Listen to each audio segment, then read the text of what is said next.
Hello, Assalamu alaikum. It's me Nizami Siddiqui, your mentor, and today I'm back with another video. So first of all, अगर side कोई भी voice आए, so please ignore this because my mic is not working. I don't know उसने मेरा साथ छोड़ दिया है. और अगर कोई side वाली आवाज़ आ रही हो तो I am so sorry because पता नहीं क्या हो गया, मेरा mic work नहीं कर रहा है. So today in this video I'm gonna solve some of the important numericals. ठीक है. और रिड्यूस सिलेबस के हिसाब से जो है मैं सॉल्व करने जा रही हूँ. सो मेरे पास बुक नहीं है तो मैंने यहाँ पे PDF खोला हुआ है. मैं यहाँ से वो न्यूमेरिकल्स जो बेसिकली रिड्यूस सिलेबस का पार्ट है वो रीड आउट करूँगी, फिर हम उसका डेटा बनाएंगे and then we will solve it. Okay. अच्छा, साथ में आपने क्या करना है, आपने अपनी बुक सामने खोल के रखनी है. सही है. सो फर्स्ट यहाँ पे एग्जाम्पल है. Determine the gravitational force of attraction between two spherical bodies of masses 500 kg and 800 kg. Distance between their centers is 2 meters. यानी कि यहाँ पर basically Newton law of gravitation से रिलेटेड बात की गई है. उन्होंने दो बॉडीज़ दे दी हैं. ठीक है. हमें पता है according to Newton law of gravitation जब भी कोई दो बॉडीज़ होती हैं, ठीक है, दो बॉडीज़ आपस पर जो है क्या करती हैं, फोर्स लगाती हैं. ठीक है. और वो फोर्स की नेचर क्या होती है, वो फोर्स ऑफ अट्रैक्शन होती है, यानी कि अट्रैक्टिव फोर्स होती है. सो कोई भी दो बॉडीज़ है उनके दरमियान में हमारे पास जो है एक अट्रैक्टिव फोर्स एग्जिस्ट करती है अकॉर्डिंग टू न्यूटन लॉ. अब हमें वो फोर्स निकालनी है. हमें मास दिया हुआ है दोनों बॉडीज़ का. इसके अलावा हमें जो है उन बॉडीज़ के दरमियान में डिस्टेंस भी दिया हुआ है. ठीक है. अब हमें फोर्स निकालनी है तो सिंपल फार्मूला लगाना है G m1m2 अपॉन r². तो इसको किस तरह करना है जल्दी जल्दी करके, क्योंकि बहुत बेसिक सवाल है ना, तो इसको हम जल्दी से करते हैं. फर्स्ट ऑफ ऑल हमें डेटा बनाना है. अच्छा, because you guys are from Sindh board, so मैं आपको ये बात मतलब ये टिप देना चाहती हूँ कि आप लोगों ने ना अपनी राइटिंग प्रेजेंटेशन सब कुछ बहुत बेटर करना है. इवन आप न्यूमेरिकल भी सॉल्व कर रहे हैं. जैसे मैं होती थी ना अपने टाइम पे, बोर्ड के टाइम पे, मैं जैसे डेटा की हेडिंग कट मार्कर से डाली, सॉल्यूशन की हेडिंग कट मार्कर से डाली. इसके अलावा मैंने फॉर्मूला भी क्या करती थी, कट मार्कर से ही लिख दिया करती थी. और प्रॉपर इक्वेशन बना के, ठीक है, नाउ पुटिंग इन इक्वेशन 1 ऐसे करके हम लाइक प्रॉपर जो है सेंटेंसेस यूज़ करते हुए न्यूमेरिकल सॉल्व करती थी. फिर एंड में कभी कभार अगर मेरे पास ज़्यादा टाइम होता तो मैं क्या करती थी, मैं कोशिश करती थी कि मैं अपने टाइम को मैनेज करूँ. एंड में मैं आंसर की हेडिंग डाल के उस आंसर को भी एक लाइन में लिख दिया करती थी. सो ऐसे आप क्या करेंगे ना, आपको क्या करना है, अपने काम को आसान बनाना है चेकर के लिए. मतलब इतना आसान बनाए कि वो आपका पेपर खोले ना तो वो बोले वाह यार ये तो सामने, मतलब सब कुछ इतना सामने, उसको कुछ ढूंढना नहीं पड़ा, उसको कुछ देखना नहीं पड़ा. ठीक है. आपकी प्रेजेंटेशन, आपके आंसर्स इतना बिल्कुल खुला है, मतलब इतना खुल के आपने लिखे हुए, इतना क्लियर आपने लिखा हुआ है उसके अंदर. ठीक है, कि उसको मिल रहा है, उसको डायरेक्ट आंसर मिल रहा है, उसको आंसर ढूंढना नहीं पड़ा. ऐसा ना हो एक ही पेन से काम किया हुआ या बहुत छोटी राइटिंग की हो या प्रॉपर आंसर भी नहीं प्रॉपर तरीके से लिखा हुआ. ठीक है. तो आपको हर चीज़ प्रॉपर वे में अपने चेकर को देनी है. आपका क्या काम है, आपको चेकर के लिए आसान बनाना है अपना काम, कि वो देखिए उसको, मतलब वो न्यूमेरिकल खोले, उसको डायरेक्ट इतना बड़ा बड़ा आंसर की हेडिंग डली हुआ और लिखा हुआ एक लाइन में कि ये आंसर है, उसको मिल जाए. और न्यूमेरिकल्स में कभी भी जब भी आंसर निकालें तो यूनिट नहीं भूलना है. सही है, यूनिट बिल्कुल नहीं भूलना है. अच्छा, खैर हम अपने सवाल की तरफ थे. हमारे पास दो बॉडीज़ थी. अब उनका मास जो था वो क्या था, एग्जाम्पल नंबर 1 है, अपनी बुक में खोल लें. मास सबसे पहले लिखेंगे. m1 हमारे पास 500 kg था, m2 हमारे पास 800 kg था. सही है. बहुत मेरी राइटिंग थोड़ी इस तरह से हो गई है, आपने अच्छी करनी है क्योंकि आपको बोर्ड के ऊपर देना है.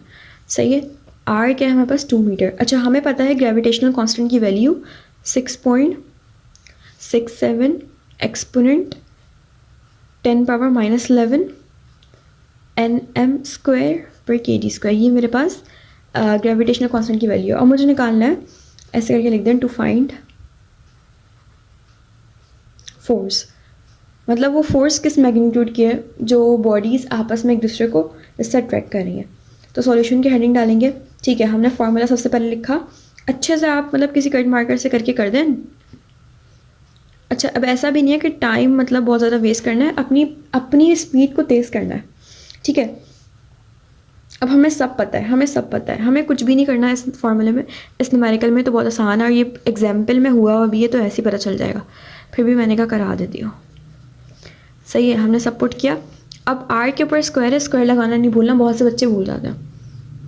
ठीक है, तो आप इसको पूरा सॉल्व करेंगे ना जब, तो आपके पास आंसर कुछ इस तरह से आ रहा होगा, 6.67 एक्सपोनेंट माइनस का 6 न्यूटन। अच्छा, मैंने सोचा कि ना, देखिए ये आंसर आया। अब इसमें आप क्या लिख सकते हैं, आप ये लिख सकते हैं hence the gravitational force of attraction between the two bodies calculated to be as 6.67 exponent minus 6 newton. आप ऐसे करके लिख सकते हैं। ठीक है, अच्छा मैंने सोचा है कि मैं आप लोग को पास्ट पेपर भी सॉल्व कराऊँ इंशाल्लाह, बट फर्स्ट हमें ये करना है। अच्छा, अब क्या लिखा हुआ है, कैलकुलेट, हमारे पास एग्जाम्पल नंबर 2 क्या है, calculate the weight of Ramesa. मेरा सवाल क्वेश्चन इधर ले आओ, example number 2, calculate the weight of the Ramesa who has a mass of 65 kilogram standing at the ground, the strength of the gravitational field on Ramesa is 10 newton per kilogram. अच्छा, सबसे पहले हमें सबसे पहले डेटा बनाना होता है। ठीक है, अभी मैं समझाती हूँ क्या है इसमें बोला हुआ। इसमें बोला हुआ है कि हमें रोमैसा है, एक लड़की बता, एक लड़की को कंसिडर कर लिया, रोमैसा एक लड़की है। ठीक है, उसका वेट मालूम करना है हमें। ठीक है, उसका मास हमें बता दिया क्या है, 65 किलोग्राम, और ये क्या दिया हुआ है, strength of the gravitational field is 10 newton per kilogram. ये क्या है हमारे पास, ये बेसिकली इन्होंने हमारे पास एक तरह से जी की वैल्यू दी हुई है। ठीक है, हम इसको बोल सकते हैं जी की वैल्यू, ग्रेविटेशनल मतलब जो फील्ड है उसकी स्ट्रेंथ बताई हुई है। सही है, तो इसको जी कह सकते हैं हम लोग। सही है, एक डिफरेंट यूनिट में इन्होंने मेंशन कर दिया, पर ये जी ही है। ठीक है, कि किस शिद्दत से अर्थ जो है रोमैसा को अपनी तरफ अट्रैक्ट कर रही है, ये बात बोलना चाह रही हूँ। सही है, और इन्होंने क्या बोल दिया, वेट निकालने को बोल दिया। वेट का फॉर्मूला हमें पता है, W is equals to m g, m भी है मेरे पास, जी भी है, तो मैं डायरेक्ट निकाल लूँगी। सबसे पहले मैंने एम लिखा, साइड पे कर देना। अच्छा, सबसे पहले मैंने क्या लिखा, एम 65 किलोग्राम था मेरे पास, और मेरे पास जी की वैल्यू थी 10 न्यूटन अपॉन kg। ये समझ में आ गया ना, जी क्यों ले रही हूँ, बिकॉज ग्रेविटेशनल फील्ड लिखी हुई है क्वेश्चन के अंदर, ग्रेविटेशनल फील्ड मेंशन किया हुआ है। ठीक है, तो ग्रेविटेशनल फील्ड का मतलब क्या है, अर्थ किस शिद्दत से किसी ऑब्जेक्ट को अपनी तरफ अट्रैक्ट कर रही है, that's the basically gravitational field या ग्रेविटेशनल स्ट्रेंथ। अब जी को नॉर्मली हम लोग क्या कंसिडर कर रहे होते हैं, हम लोग मीटर पर सेकेंड स्क्वायर में कंसिडर कर रहे होते हैं, बट यूनिट चेंज होने से कोई फ़र्क नहीं पड़ता, ऐसे ले सकते हैं यूनिट में। ठीक है, इस तरह से भी जी को लिखा जाता है इस यूनिट में भी। सही है, अच्छा हमें क्या निकालना था, हमें वेट निकालना था रोमैसा का।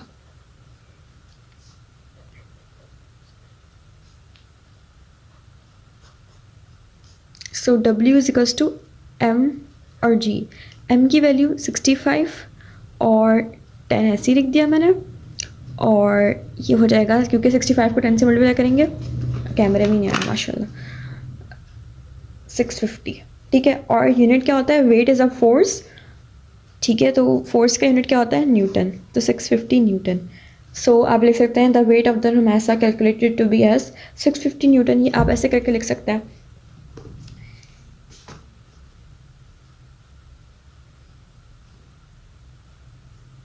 अच्छा, और क्या है, ये वाले, हाँ ये वाले न्यूमेरिकल करते हैं, बड़े मज़ेदार न्यूमेरिकल है।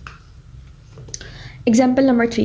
Calculate the acceleration due to gravity on a planet that has mass 2 times to the mass of the Earth and radius 1.5 times to the radius of the Earth.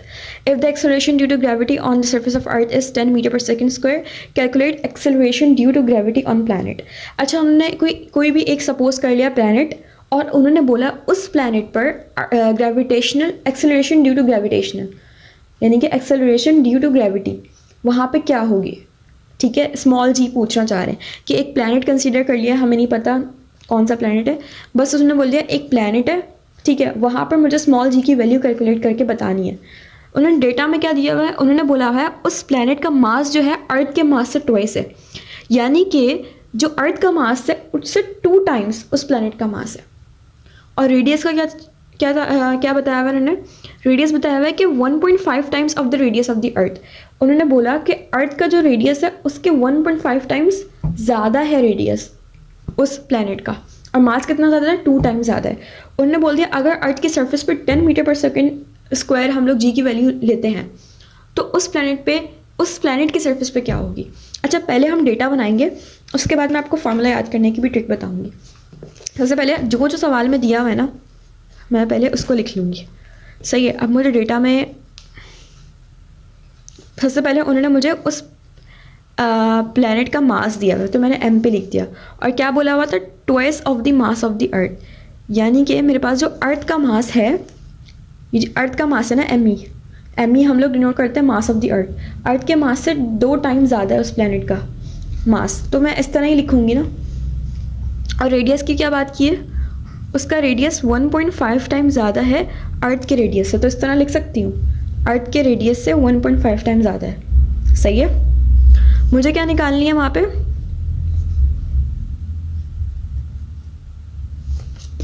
मुझे निकालना है basically g on that planet, यानी कि small जी की value on that planet. अब हम यहाँ पे ना for the better understanding of checker हम ये करें कि अर्थ का मास भी लिख दें। अर्थ का मास क्या था हमारे पास, 6 एक्सपोनेंट 24 किलोग्राम, और रेडियस ऑफ अर्थ भी लिख दें।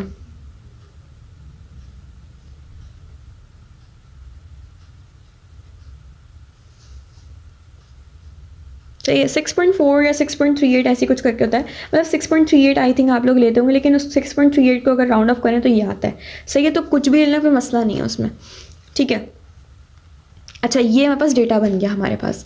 अब मुझे निकालनी है जी की वैल्यू ऑन दैट प्लैनेट। अब मैं क्या करूँगी,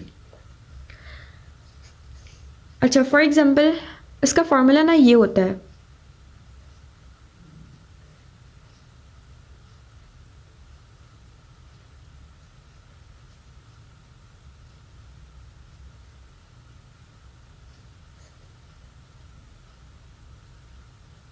अच्छा मेरे सर थे ना, जब मैं पढ़ती थी ना, तो मेरे सर बताऊँ मुझे क्या बोलते थे, मेरे सर ने ना इस तरह से फॉर्मूला याद रखवाया था, जी अम्मी आ रही हूँ, मतलब जी अम्मी, मतलब जी एम और आ रही, तो इस तरह से जी अम्मी आ रही हूँ, तो इस तरह से उन्होंने बस बोला था जी अम्मी आ रही हूँ। जैसे फॉर एग्जांपल बोलते थे जब भी आपको आपकी अम्मी बुलाएं तो आप उनको बोलते हैं ना जी अम्मी आ रही हूँ, तो जी अम्मी आ रही, तो इस तरह से उन्होंने याद करवाया, तो याद भी हो गया इत्तेफाक से, ठीक है, ऐसी चीज़ें याद रह जाती हैं।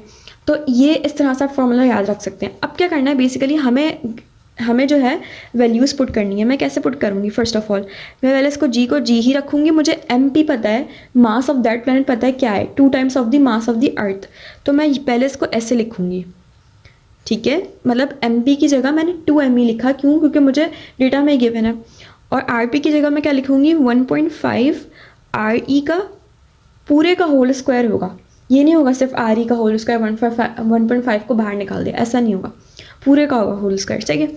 अच्छा, अब मैं अपनी वैल्यूज़ को पुट करूँगी, तो 6.67 एक्सपोनेंट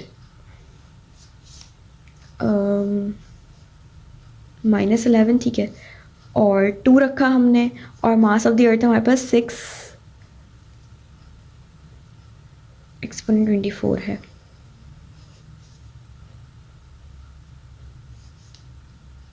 इंटू 6.4, ठीक है, इतना हो गया हमारा। अब हमने इसका होल स्क्वायर करना है। अब बेसिकली मेरे पास कैलकुलेटर है, मैं निकाल लूँ कैलकुलेटर, ये बस कैलकुलेटर नहीं है,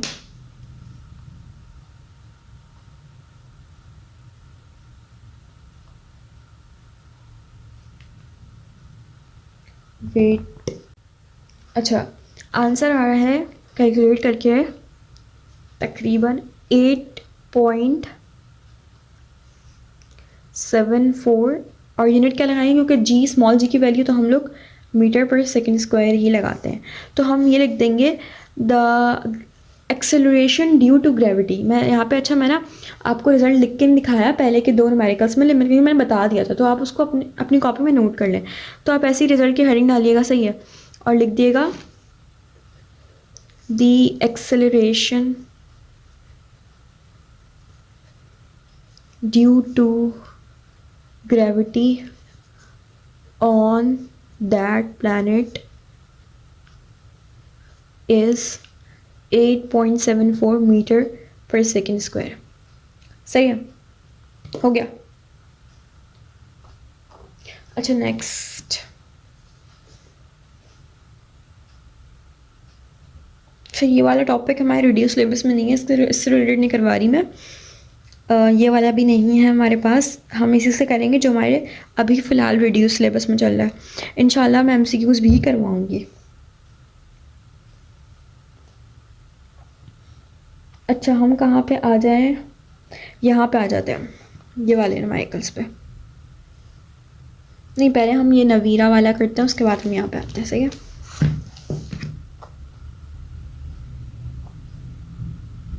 अच्छा ये बड़ा अच्छा सवाल है। Your weight decreases as you go up at high altitude without dieting, explain. हमारा वेट क्यों डिक्रीज होता है जब हम ऊपर जाते हैं?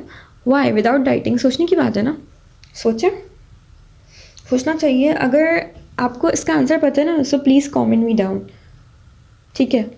और अगर ज़्यादा दिल कर रहा होगा ना जानने का, नहीं आ रहा होगा, तो कमेंट में ये बोल देगा कि मिस आप मुझे बता दें, तो फिर मैं बताऊंगी। खुद पहले खुद सोचिएगा, गूगल पे मत जाइएगा, सही है। और नहीं आया तो मुझसे ही पूछिएगा। सोचा करें, ऐसी बातें ना सोचने चाहिए, अच्छी बात है। इंसान का ना दिमाग में ना सोचने की सलाहियत पैदा होती है, हर चीज़ की लॉजिक होती है, कुछ भी ऐसे नहीं होता। सही है। अच्छा हम छोड़ के बातें अपने सवाल पे आते हैं, नवीरा वाले। अच्छा wait of the Navera is 700 Newton on the earth surface, ठीक है। नवेरा का जो वेट है अर्थ सरफेस पे 700 न्यूटन है। What will be Navera's weight at the surface of the moon? अच्छा हमें पता है कि जब हम अर्थ, हमारे पास जो स्मॉल जी की वैल्यू है, जो एक्सेलरेशन ड्यू टू ग्रेविटी है, वो जगह टू जगह वेरी करती है। कैसे? अर्थ पे उसकी वैल्यू कुछ और होगी, मून पे कुछ और होगी, और डिफरेंट प्लैनेट्स पे उसकी डिफरेंट वैल्यू होगी। क्यों? क्योंकि बेसिकली वो अट्रैक्शन है, फोर्स ऑफ अट्रैक्शन है, जो कि अर्थ या कोई और प्लैनेट, ठीक है, अपने मतलब फोर्स से ऑब्जेक्ट को अपनी तरफ खींच रहा होता है। तो वो वाली अट्रैक्शन है कि कोई भी प्लैनेट या कोई अर्थ, हमारा अपना अर्थ या कोई और प्लैनेट, ठीक है, किस फोर्स से, हमारे पास किस मैग्नीट्यूड से, फोर्स के मैग्नीट्यूड से किसी भी ऑब्जेक्ट को अपनी तरफ खींच रहे हैं, ठीक है। तो वो सलाहियत है, एक्सेलरेशन ड्यू टू ग्रेविटी, ठीक है। क्योंकि जाहिर सी बात है, जब अर्थ हम पर फोर्स लगाती है, हमें अपनी तरफ खींचती है, तो हमने पढ़ा है न्यूटन के सेकंड लॉ के अकॉर्डिंग, जब फोर्स लगती है किसी भी ऑब्जेक्ट पर, तो वहाँ पर एक्सेलरेशन प्रोड्यूस होती है। तो ये फोर्स लगने की वजह से acceleration due to gravity produce हो रही है ना। तो अब ये हमें पता है जगह टू जगह वेरी करती है जी की वैल्यू। अब अर्थ पे कुछ और है, तो जी की वैल्यू हमारे पास क्या नाम है, मून पे कुछ और होगी, जिसकी वजह से मेरा वेट जो है अर्थ पे कुछ और आएगा और मून पे कुछ और आएगा। क्यों? क्योंकि वेट का फॉर्मूला क्या है, W = mg, है ना। तो मास तो हमारा कांस्टेंट रहता है, क्योंकि वो क्वांटिटी ऑफ मैटर है, ठीक है।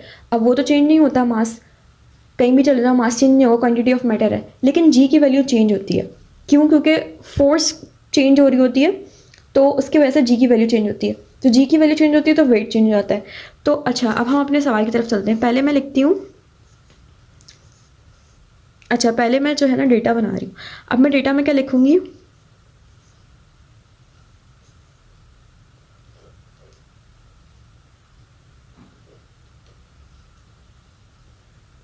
वेट, W स्मॉल e का मतलब वेट ऑन अर्थ हो गया, ठीक है। या फिर ऐसे करते हैं ऑन अर्थ, ऐसे मैंने हेडिंग डाली अपने डेटा में सबसे पहले। उसके बाद WE करके मैंने लिख दिया 700 न्यूटन, ठीक है। और मैं यहाँ पे जी की वैल्यू भी लिख दूंगी कि जी की वैल्यू अर्थ पे हम अगर कंसीडर करें 10 मीटर पर सेकेंड स्क्वायर, सही है। अब मैंने ऑन मून लिखा।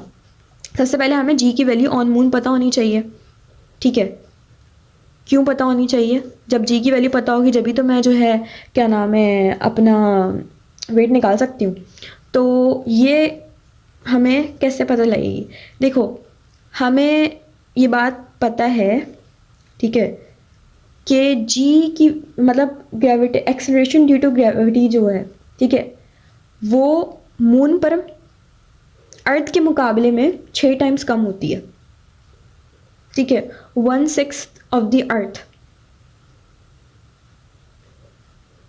तो इसको हम जब कैलकुलेट करेंगे ना 1/6 को मैं अगर डिवाइड कर दूंगी 10 से, तो ये इस तरह से आ जाएगा 6 1 6, कितने बचे 4.40, 6 5 30, 6 36, ठीक है। फिर कितने बचे 4 बचे, तो कुछ इस तरह से आंसर आता है, ठीक है। तो मतलब मून पे जो ग्रेविटी आती है ना, समझ आ रहा है? देखो सबसे पहले देखो वेट निकालने के लिए मून पर मुझे acceleration due to gravity on moon निकालनी पड़ेगी। अच्छा, अब ना हमारे पास acceleration due to gravity on moon जो कैलकुलेट की गई है ना, उससे पता चला है कि जो मून पर ग्रेविटी है, ठीक है, वो 6 टाइम्स कम है अर्थ की ग्रेविटी से। तो हमने क्या किया, इसको इस तरह से लिखा, इस तरह से लिखा, सही है। तो जब आप 10 को डिवाइड करेंगे 6 से तो आपके पास ये आंसर आएगा। तो हमें पता चला 1.66 मीटर पर सेकेंड स्क्वायर मेरे पास एक्सेलरेशन ड्यू टू ग्रेविटी है मून पर, सही है। अब मुझे वेट ऑन मून निकालना है, सही है। इस तरह से ये मेरा डेटा बन गया, सही है। अब मैं आती हूँ सॉल्यूशन की तरफ। अच्छा, मुझे निकालना है वेट ऑन मून, तो मैं मास रखूँगी और जी की वैल्यू कौन सी लिखूँगी, मून पर। अब इसको मैं इक्वेशन 1 कह रही हूँ, क्यों? क्योंकि मुझे देखो जी की वैल्यू तो पता है मुझे, लेकिन मुझे ये मास नहीं पता है, मास कैसे निकालूंगी। अब देखो मास निकालने के लिए मैं सबसे पहले हेडिंग डालूंगी फॉर मास, क्योंकि मुझे मास निकालना पड़ेगा। मुझे जी की वैल्यू तो पता है मून पर, लेकिन मुझे मास नहीं पता, मास कैसे निकालूंगी। देखो सवाल में ना हमें एक्स्ट्रा चीज़ ये दी हुई थी, हमें वेट बताया हुआ था किस पर, अर्थ पर।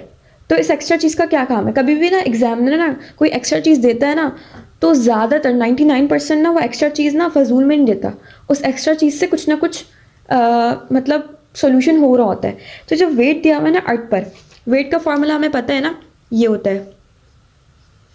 तो अब मुझे वेट पता है अर्थ पर, मुझे acceleration due to gravity on earth पता है, तो मैं मास कैलकुलेट कर सकती हूँ।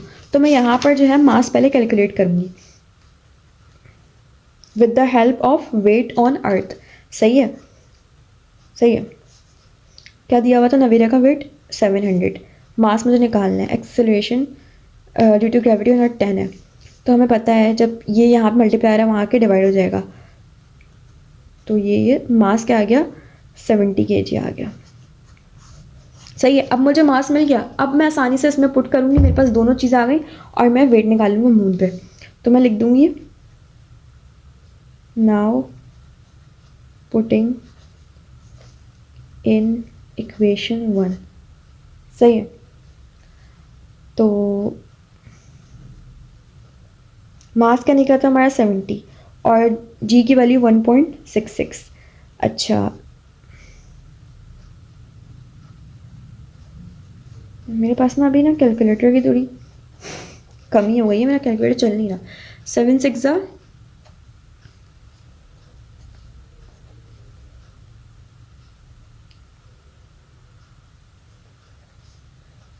सही है, 7 1 7, 8 9 10 11।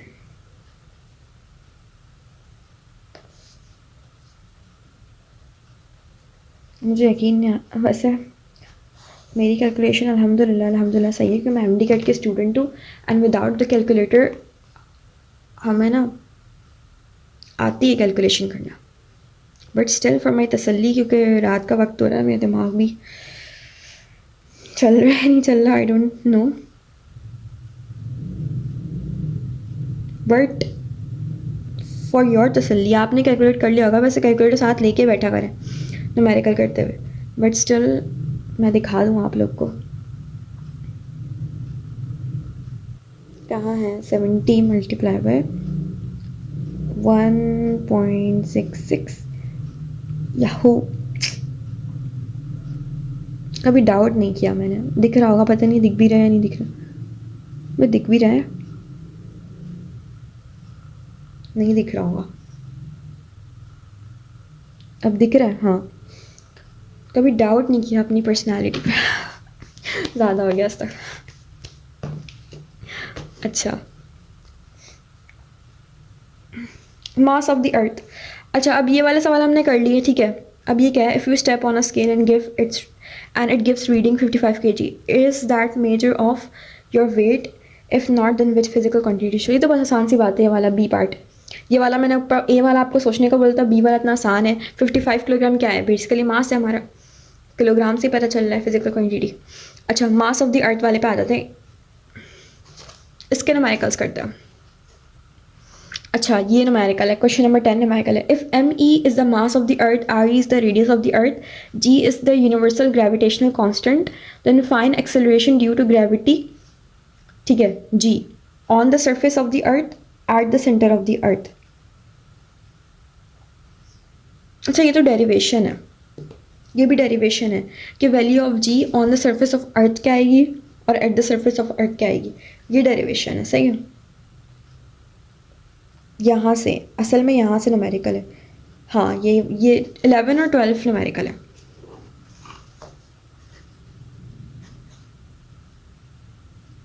अच्छा, वैसे on the surface of earth और at the centre of the earth, G में क्या फ़र्क होगा,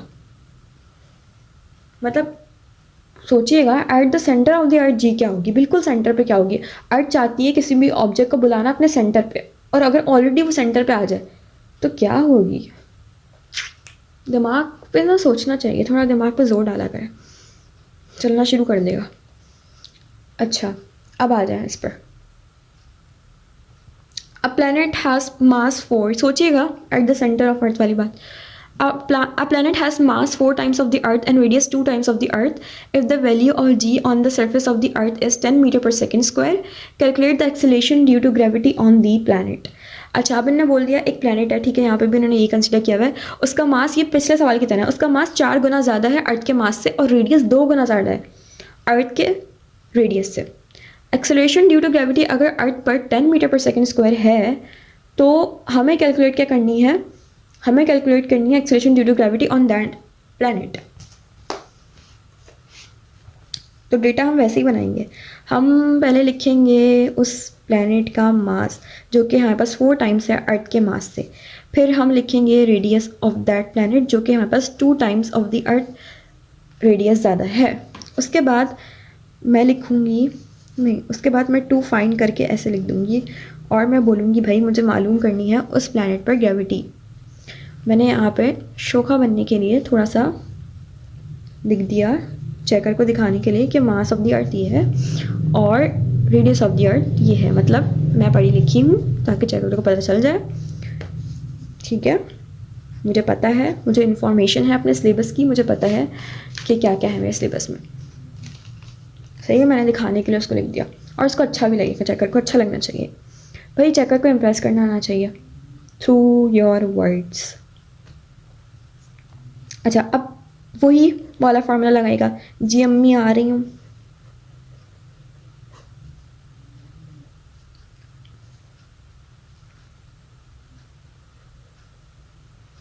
ठीक है। मैंने अब ये लिखा जी की value I know that 6.67 exponent -11।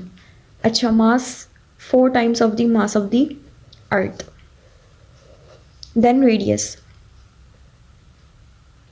2re², okay, 6.67 -11 into 4 into 6 exponent 24, 2 into 6.4 exponent, ठीक है। अब हम इसको करेंगे कैलकुलेट। अच्छा, कुछ लोगों को ना हम जैसे पता है कि 9 मैट्रिक में ना वो वाले कैलकुलेटर अलाउ नहीं होते, कौन से वाले, साइंटिफिक। तो कुछ लोग ना साइंटिफिक से ही पहले कर रहे होते हैं, फिर उनको पेपर में जाके सिंपल कैलकुलेटर से कैलकुलेट करना नहीं आएगा। तो करना क्या है, सिंपल कैलकुलेटर से आपको क्या करना है, 6.67 को मल्टीप्लाई करना है 4 से और 6 से। तो मैंने पहले क्या किया, 6.67 को मल्टीप्लाई किया 4 से और 6 के, तो आंसर 160.08 आ रहा था। अब मेरे पास बची पावर, पावर को किस तरह सॉल्व करना है, ये पावर एक्सपोनेंट -11 और एक्सपोनेंट 24। तो हमें पता है एक्सपोनेंट -11 और एक्सपोनेंट 24 ये दोनों बेसेस सेम है, यानी कि इनकी बेस क्या है 10 और इसकी बेस क्या है 10। बेसेस सेम होती है तो पावर ऐड जाती हैं, तो 24 प्लस माइनस का 11 होगा, इस तरह से हो जाएगा। जैसे ये बेसेस सेम है ना, ठीक है, ये बेसिस सेम है तो पावर ऐड होंगी, तो किस तरह से 24 प्लस माइनस का 11, अब पता है प्लस माइनस क्या होता है, माइनस होता है, तो ये इस तरह से हो जाएगा 24 माइनस का 11। तो डायरेक्ट अगर मैं लिख दूँ ना, ऐसे मैंने लिखा है तो ये समझ आ गया ना 24 माइनस का 11 क्यों हुआ, क्योंकि जब बेसिस सेम है पावर ऐड होंगी, तो जब ऐड होंगी तो प्लस माइनस बेसिकली यहाँ पर देख रहे होंगे प्लस माइनस माइनस हो जाएगा, 24 माइनस 11 हो जाएगा।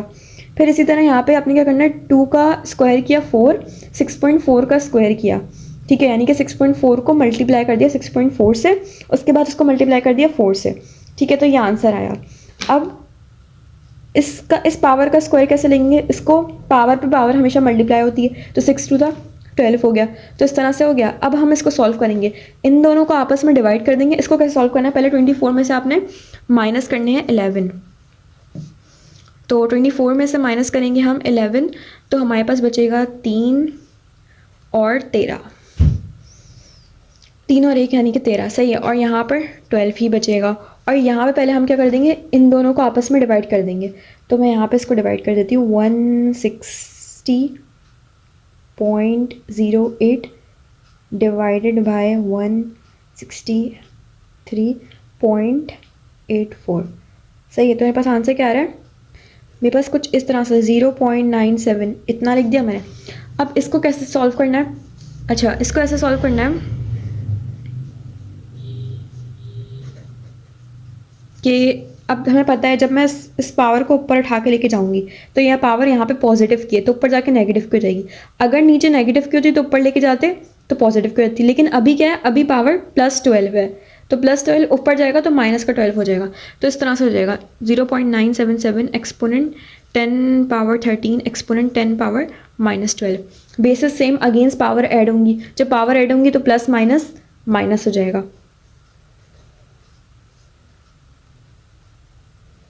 तो इस तरह से हो जाएगा। जैसे इस तरह से होगा ना, बेसिस सेम पावर ऐड, तो इस तरह से होगा, बेसिकली पावर ऐड हुई लेकिन प्लस माइनस माइनस। मैं असल में चाह रही हूँ कि ना बेसिक से लेके चलूँ, कुछ बच्चों को ना समझ नहीं आता डायरेक्ट समझाने पे भी, तो कोई बात नहीं, अगर नहीं आ रहा सही है, सब समझ नहीं आया, एक बार क्लियर हो जाएगा तो फिर आगे ज़िंदगी आसान। और मेरा यही मकसद है कि मैं किसी की ज़िंदगी आसान बना दूँ, ठीक है, मतलब मेरे ज़रिए अल्लाह ताला किसी की ज़िंदगी आसान बनवा दे, ठीक है। तो अब पावर 1 बची, अब इस पावर 1 को कैसे ख़त्म करना है, इसको पॉइंट को मैं इधर शिफ्ट करा दूंगी, क्योंकि पावर पॉजिटिव में तो पॉइंट इस तरफ शिफ्ट होगा, ये तो पता होगा सबको। तो 9.77 मीटर पर सेकेंड स्क्वायर, ये हो गया, सही है, सब सेट है। अच्छा ये भी अपना बिल्कुल वैसा ही सवाल है, बिल्कुल वैसा ही सवाल है, मैं इसको सॉल्व नहीं कराऊंगी, मैं सिर्फ डेटा बनाऊंगी। You have to solve it and you have to answer this question in the comment section, ठीक है। चलो पहले सवाल पढ़ते हैं। सवाल क्या है, evaluate the acceleration due to gravity in terms of mass of the earth me, radius of the earth re and universal gravitational constant g। अब हमें अर्थ की ही एक्सेलरेशन ड्यू टू ग्रेविटी निकालनी है, कब, अगर इन केस पहला क्या दिया हुआ है इन्होंने, पहला डेटा में क्या दिया हुआ है, अगर मैं अर्थ मतलब एक्सेलरेशन ड्यू टू ग्रेविटी उस पॉइंट पे मेजर करूं जहां पे अर्थ का रेडियस का ट्वाइस, मतलब जैसे फॉर एग्जांपल मैं किस तरह समझाऊं, जैसे ये मेरे पास अर्थ है, मेरी अर्थ का रेडियस क्या हो जाएगा यहाँ तक। अब मुझे यहाँ पे कैलकुलेट नहीं करनी, ठीक है, मुझे कहाँ कैलकुलेट करनी है, एक्सेलरेशन ड्यू टू ग्रेविटी अर्थ पर, इतना ही रेडियस और इतना ही डिस्टेंस में और आगे कवर करके, जितना रेडियस है ना उतना ही डिस्टेंस में और आगे कवर करके जाऊँ, तो वो क्या हो जाएगा, उसको क्या बोलूँगी, ट्वाइस ऑफ द रेडियस। इस पॉइंट पे मुझे जी की वैल्यू निकालनी है अर्थ के लिए, तो जाहिर सी बात है जब हमारे पास डिस्टेंस बढ़ता है ना अर्थ से, तो जी की वैल्यू चेंज होती है। फिर अगर फॉर एग्जांपल इन्होंने सेकंड पॉइंट क्या दिया हुआ है, at distance 1/2 of the earth radius. अब ये जो अर्थ का रेडियस है ना वो यहाँ तक था, ये अर्थ का रेडियस था, अब इस रेडियस का हाफ यानी कि इस पॉइंट पे मैं जी की वैल्यू निकालूँ तो वो क्या होगी, तो मतलब दोनों पॉइंट पे जी की वैल्यू वेरी करेगी, ऑब्वियसली बात है, क्योंकि डिस्टेंस वेरी कर रहे हैं, ठीक है। अच्छा अब मैं पहले डेटा बनाऊंगी फर्स्ट के लिए, फर्स्ट वाले पार्ट के लिए। तो पहले वाले पार्ट के लिए मैं ना क्या करूँगी, मुझे क्या फाइंड आउट करना है, बेसिकली जी की वैल्यू फाइंड आउट करनी है। कहाँ पे, at r E is equals to, मतलब ये ना, इस पर मैं डैश इसलिए लगा रही हूँ क्योंकि ये वो पॉइंट है जो कि जिस पर हमें निकालनी है, ठीक है। और सेकंड वाले पे मैं क्या करूँगी, मुझे जी की वैल्यू निकालनी है।